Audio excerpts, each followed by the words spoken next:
lot of people just aren't prepared, so I think a lot of people aren't really geared up to drive the way that they need to drive. At Tanner's Customs and Collision in Kansas City, calls for auto repairs are already up 10%. Many of those calls to fix the suspension. People, they lose control or they'll start slipping and sliding, and the first thing they do is, start turning the wheel, and they don't know which way to go, and they end up hitting a curb and going up and over.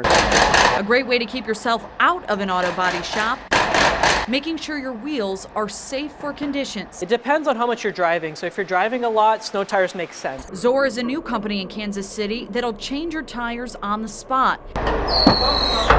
After realizing issues with his tires on the way to work, Josh Dobkins says the convenience of this service makes it easier to stay prepared for a snowy commute home. There's a lot of ice right now, and as it probably melts and then re-cools down, it's going to get even more dangerous. So I'm just going to be as careful as I can be.